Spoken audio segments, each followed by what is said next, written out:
long ago that I took the VW Transporter down to Mpumalanga for a nice lekker review and road trip.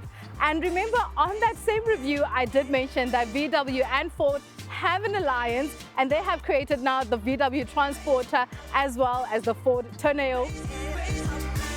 Now, you do see a lot of similarities, but in the same way, I do think both brands have put their own DNA and twist on the car, and this does look so much like a Ford car. Now, just looking at the design, you have these LED matrix lights. They are very entrenched in Ford's DNA and how they just design their cars. But more prominently, what they have added on this has to be these decals that do show that sport element around the car.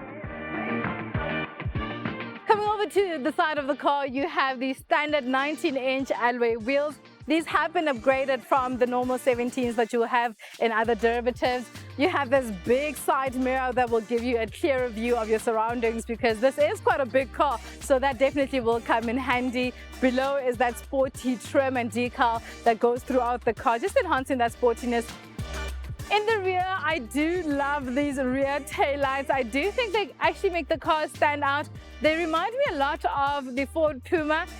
You also have additional rear spoilers added on the Ford Custom. They have also added a new rear bumper that has sensors as well as a reverse camera. And in the boot area, you do have decent amount of boot space because you can put your bags and your luggage upright. I mean, I think up to 6 bags will fit in there quite comfortably. The rest could probably be lugged inside. Right, so let's jump inside. Convenient thing is that you can open the car by a press of a button. We'll start in the rear this time.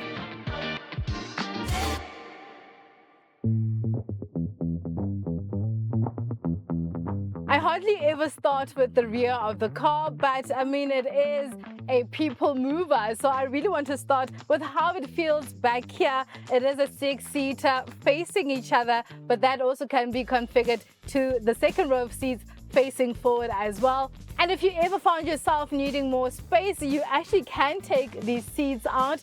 And that's the great thing about how versatile this car is. You have 2 charging cables over on my right hand side, 2 on my left hand side. These are C-type charging ports. You also have a cup holder on either side. Great thing is that you can also slot your phone in there and just have a good time, relax and enjoy the long ride. I'm going to jump in front and show you what you get as a driver, and then we're going to go for a little bit of a drive.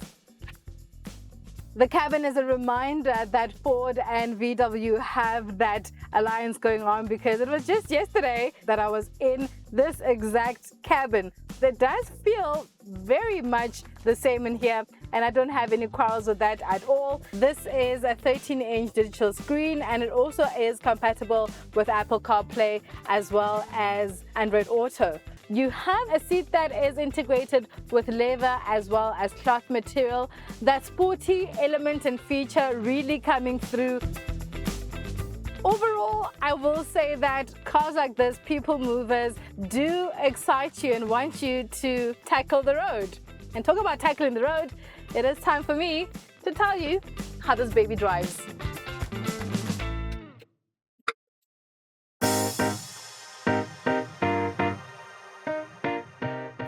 Said themselves that they would love to sell this car to a consumer who is living their life on the edge, who's very adventurous and very sporty.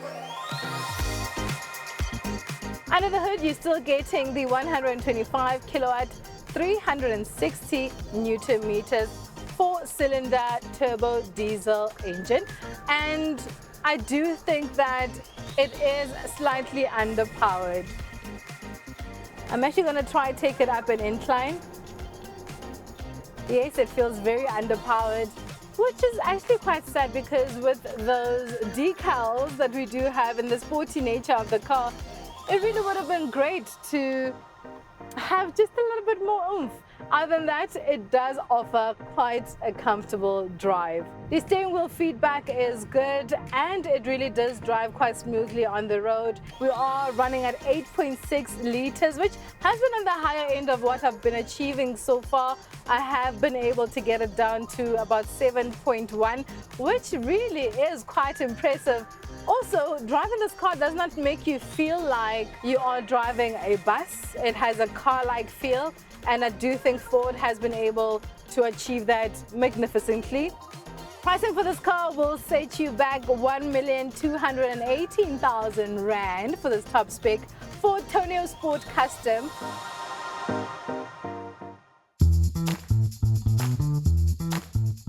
Well, competition for this car include the VW Transporter and the Mercedes-Benz Vito. I do think what this car has above the later mentioned models has to be the standout factor, presence, and overall style. However, as cool as this car looks, I would rather take the mid-spec active trim, save some coins, and go on more enjoyable trips with the family.